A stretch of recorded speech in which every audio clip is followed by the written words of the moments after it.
Hola, hola. Buenas por decir algo, porque probablemente ya te hayas enterado, y si no te lo cuento, de que ayer fue el Movistar Madrid Medio Maratón, carrera con récord de participación, con nuevo circuito, Cámara de semáforo más adelante. con inscripciones ya vendidas desde hace meses, todo lleno.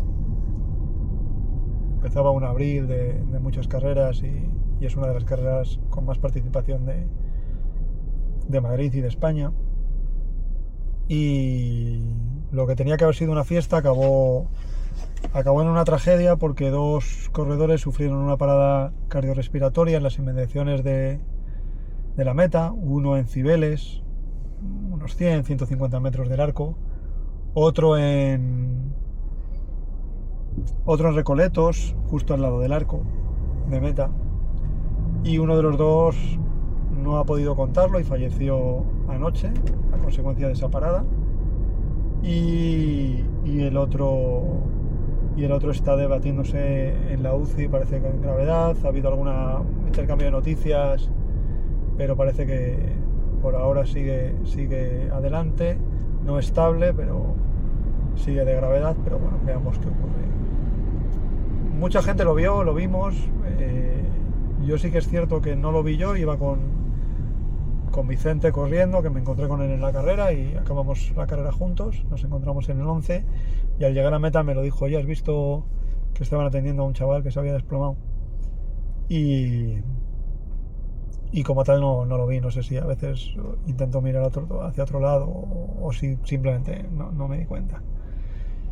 Y luego gente de la organización nos dijeron: hay dos paradas cardiorrespiratorias, esperemos que la cosa acabe bien, pero tenían ya esa cara de la preocupación de cuando ya has visto este tipo de cosas te pones un poco en lo peor. Y nada, se confirmó la noticia a final de la noche y efectivamente pues drama total, y lo que tenía que haber sido una fiesta se convierte en una tragedia porque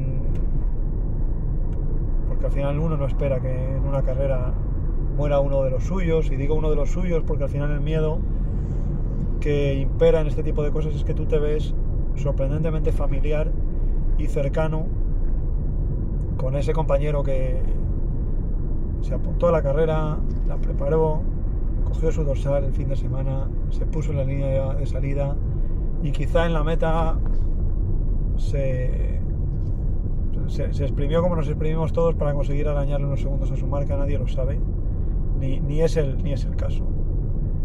Y ese día, en vez de llegar a casa, pues sus padres, su familia, su novia, su mujer, quien sea, reciben una llamada de que bueno, o está en el hospital o en el peor de los casos ha fallecido.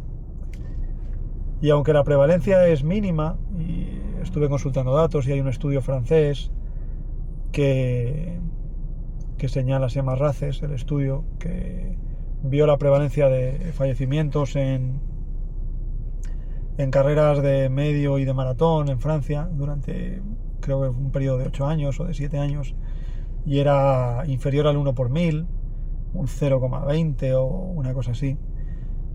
Realmente, claro, uno siempre piensa, bueno, pero ¿cómo se puede evitar incluso ese 0,20? Y a veces el infortunio es así. Te pongo el ejemplo de Francia porque en Francia es obligado tener un certificado médico para poder correr las pruebas. Me decía el otro día alguien, cuando hablábamos de maratón de Médoc, que ya no lo piden o que dejaron de pedirlo. Este estudio estaba hecho cuando sí que se pedía, y aunque no creo que Francia sea un país tan pícaro como España, al final todas estas medidas de prevención lógicamente van a ayudar, pero teniendo ellos esa medida de prevención, su prevalencia era muy similar a la española, donde en España la normativa no obliga a hacer una prueba de esfuerzo, un chequeo médico, un certificado que acredite, como en Italia o en Francia, que estás en disposición de correr la carrera. Lo que te digo, que ese certificado, conozco casos de gente que su médico de confianza se lo ha pedido y su médico de confianza, y ya cada uno su praxis y su deontología, pues allá le lleve y se lo ha firmado,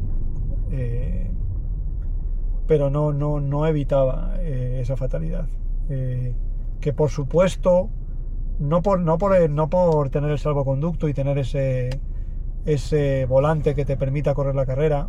No se trata de tener el volante para poder correr, sino se trata de hacerse una prueba de esfuerzo para saber si uno está o no en condiciones, porque la prueba de esfuerzo te va a dar dos cosas. Una, los ritmos adecuados y las pulsaciones a las que deberías correr según el funcionamiento de tu corazón, y dos, ese electrocardiograma que viene asociado a la prueba de esfuerzo, que al final no deja de ser ir corriendo, ir aumentando el ritmo en un tapiz rodante, en una cinta de correr, mientras te están haciendo una valoración del corazón con un electro, y a la vez a veces te hacen una evaluación de gases, están viendo el oxígeno y el CO2 el oxígeno que tomas y el CO2 que expulsas. Pues más allá de un valor de rendimiento que viene bien para saber, oye, estoy para hacer 3.15, 3.20, 3.00, lo que sea, te viene bien para saber si hay algo en tu corazón que cuando te pones a determinados ritmos y a determinados esfuerzos realmente es peligroso. Y ese es el punto. También sabiendo que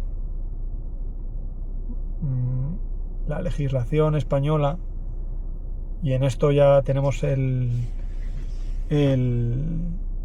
precedente que conocéis todos del pasaporte COVID, hay que tener cuidado a veces con las normativas y las imposiciones y este tipo de cosas, porque quizá no sea del todo constitucional ni atienda a los derechos individuales de las personas el obligar a tener un certificado médico, una prueba de esfuerzo para competir en carreras de larga distancia.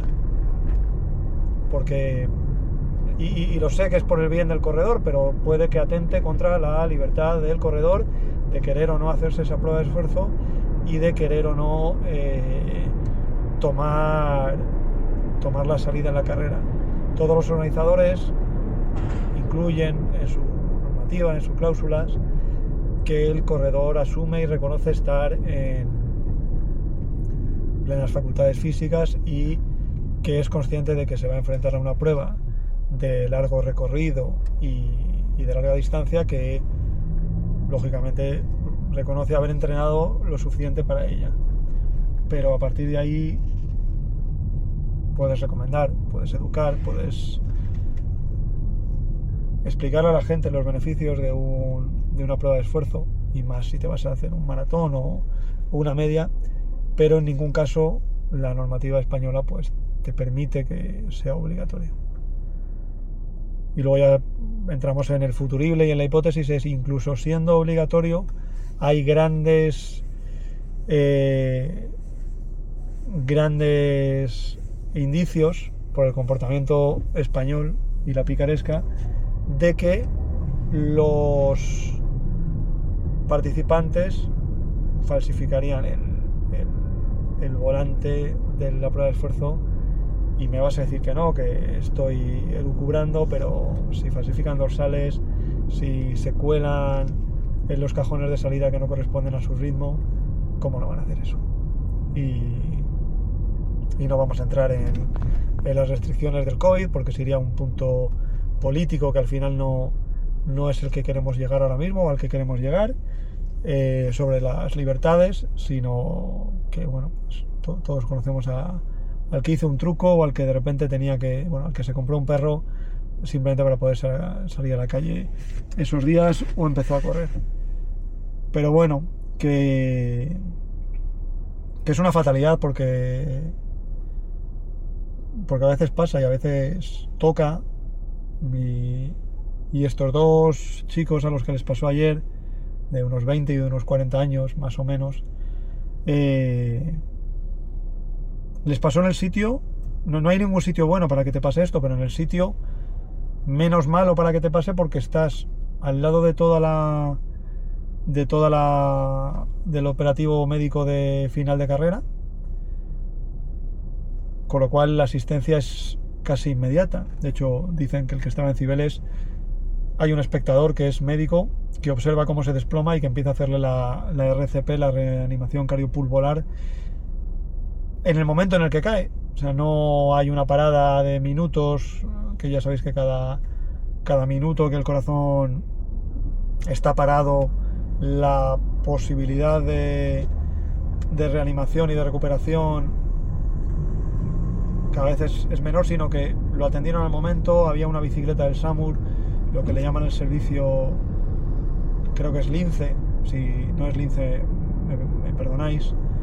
Le puede asistir una bici al momento, viene una UBI, se lo llevan a La Paz y fallece igualmente. O sea, no es que encima le pasó lejos en carrera donde no se podía llegar, no, es que llegaron tanto a él como al que estaba en Recoletos. Simplemente hay veces que no se puede hacer nada. ¿Qué puedes hacer tú como corredor, como corredora? Tomar tus precauciones y tus medidas. La prueba de esfuerzo, sé que es difícil, que las pruebas de esfuerzo cuestan dinero, cuestan un tiempo, que a veces no se le ve la utilidad, pero debería ser, bueno, pues algo que, igual que inviertes en unas buenas zapas, invertir en salud es quizá más necesario, y te hablo desde que soy un tipo que lleva años sin hacerse una prueba de esfuerzo y he hecho varios maratones, con lo cual llevo esa penitencia ahora mismo conmigo porque bueno, que creo estar en forma, pero no hay nadie detrás, ningún profesional médico que me haya dicho que efectivamente lo estoy. Y la segunda quizá es escuchar al cuerpo. El cuerpo suele avisar. No hablo de estos dos casos de ayer, ¿vale? No hablo de estos dos casos porque no sabemos si el cuerpo les avisó o no, ni vamos a lanzar hipótesis, pero por lo general, si notas mucho calor, reduce el ritmo. Si sientes que te está costando más de la cuenta, reduce el ritmo. Si sientes ahogo, reduce el ritmo. Si notas el corazón desbocado, reduce el ritmo, porque había un eslogan de la Dirección General de Tráfico de hace muchos años, que parece ser que había una campaña porque había muchos atropellos o demasiados atropellos a peatones, más de los que se debería. Y la recordaré siempre porque a mí me lo explicó mi tía cuando era pequeño y me llevaba al colegio y íbamos de la mano, y me decía que siempre había que mirar a los dos lados antes de cruzar y que esperar hasta que se pusiera el semáforo en verde. Y la frase es: vale más perder un minuto en la vida que la vida en un minuto. Y en ese momento me parecía que mi tía era la mejor publicista, copywriter del planeta Tierra. Quizá luego ya me di cuenta de que esa frase no era suya, pero que era de todos, era del acervo popular y que realmente tenía mucho sentido, que te la decían en clase y demás. Pues al final vale más el tener 3:15:20 o 3:15:30 que 3:14:59. Y no hay esto no es como un videojuego que de repente ves si tienes un indicador que te dice cuánta estamina te queda, cuánta fuerza te queda, cómo va tu corazón. Tienes el sensor de pulso, por supuesto, cuando estás corriendo, o deberías atender a él, pero quizá ir a 180 pulsaciones durante mucho tiempo, o demasiado esforzado, o ver que no te dan de sí el corazón, sean suficientes estímulos como para parar y para bajar una marcha, porque la carrera más importante no es la de hoy, es la de mañana, es la de pasado, es la del resto de días, y al final es así. Cada uno, dentro de lo que podamos, pues medidas de prevención. No es una tasa alarmante en el sentido en el que, oye, fallece de esto gente, sí, lamentablemente. A mayor distancia hay más fallecidos, a mayor intensidad. Hay ahogos en los Ironman, hay caídas fatales en la bicicleta, hay muertes súbitas. Y todas son dolorosas y terroríficas por lo complejo de la situación. El sentirnos tan identificados con un tipo que quería llegar a su casa, sacar la medalla, enseñársela a lo mejor a su novia, a su pareja, a su hijo, y demostrar que todo ese esfuerzo había valido para algo. Y eso es lo que realmente nos aterra, el que algún día, si la cosa va mal dada, estemos en esa ambulancia. Y yo creo que nada más, no hay una solución mágica, ojalá la hubiera, pero sí que dentro de la preocupación y del drama y de la tristeza hay que tener en cuenta una cosa, que es que la parte científica del asunto te dice que la prevalencia es mínima y que realmente correr sigue siendo un deporte tan seguro como lo era ayer, pero que puedes minimizar con una prueba de esfuerzo ese posible riesgo congénito que tú no tienes por qué saber, de tener una cardiopatía que no ha dado la cara. Ese era el término, no ha dado la cara, y tú no sabías que tenías esa cardiopatía, y la prueba de esfuerzo te lo revela. Y nada más, no está hoy el día para que el tono sea diferente. Abrazo enorme, ya nos seguimos viendo, leyendo, escuchando, lo que tú quieras. Pasa buen día.